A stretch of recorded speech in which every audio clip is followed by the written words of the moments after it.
Hi, it's Dr. Simeon Roger here for the Leadership and Culture Bite. This is where we talk about how superbly trained visionary leaders create rapid innovation, killer teams, and the organization everybody wants to join.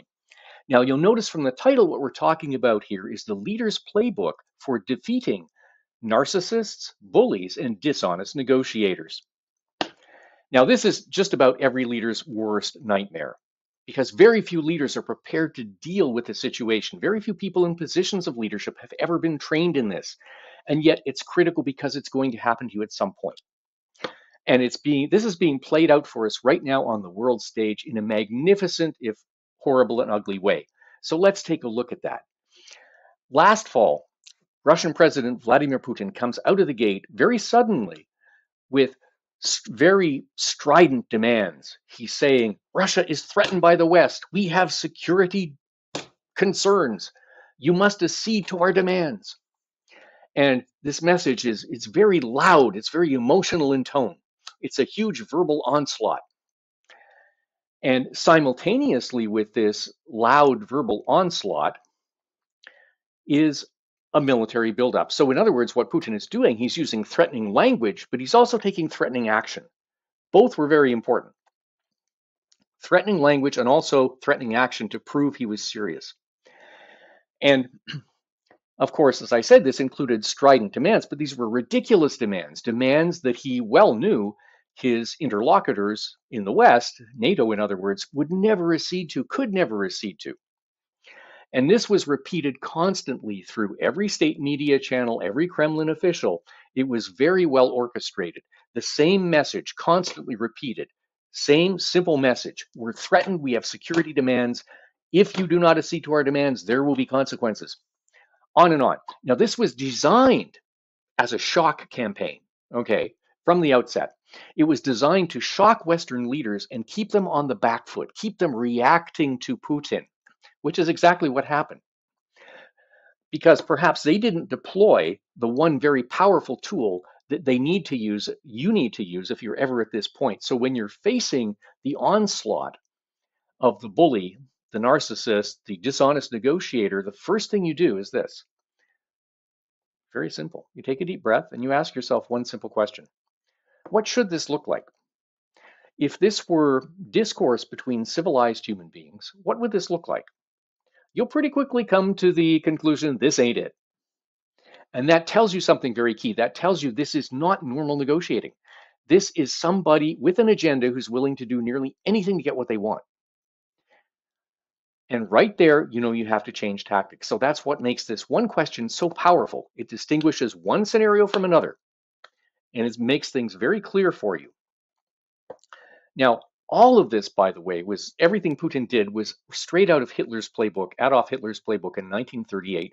And he used these same tactics exactly against Neville Chamberlain, British Prime Minister Neville Chamberlain, very, very effectively.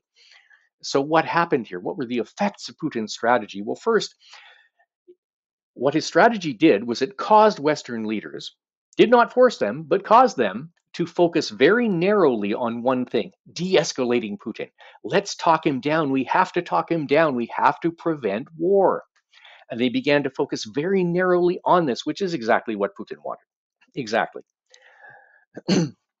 So all of his screaming, the next thing is all of Putin's screaming about Russia's red lines in Ukraine. Ukraine is a red line for us. If you threaten our interest in Ukraine, there will be consequences. At that point, what happened is something the West still hasn't come to grips with. We'll talk about in a minute, because at that point, the West still had a huge range of possible actions, flexibility they didn't use. Because at that point, they could have imposed a no-fly zone at the Ukraine's request. They could have shipped offensive weapons to Ukraine instead of purely defensive ones, things that could have imposed a cost for Putin were he to take military action. Now, the West did not do that. Why? Oh, we mustn't escalate. We mustn't trigger him. Interesting. In other words, what the West did was they tacitly fell into acknowledging a key element of Putin's worldview, which is Ukraine is in Russia's sphere of influence. They tacitly acknowledged that. Never actually, never verbally, never officially, of course, because they never could. Without even realizing it, they tacitly acknowledged this and gave Putin the green light that he was looking for. And this is classic because, in other words, nobody called the bullies, called his bluff when they had a chance to. And it was the failure to realize that this scenario is, and always is, about bluff.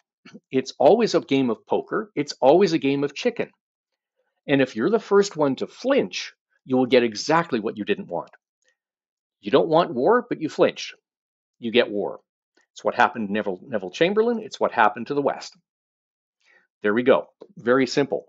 And even now, the West seems to tread on eggshells whenever Putin threatens to escalate. He puts his nuclear forces on heightened alert, and suddenly it's, oh no, we mustn't do anything to escalate him. We mustn't do anything to trigger him. It's very effective as a strategy because essentially what Putin is doing is he's saying, I'm mad, you know, mad. You never know what I might do. Very, very effective strategy. And until you call the bully's bluff, the bully will keep using it.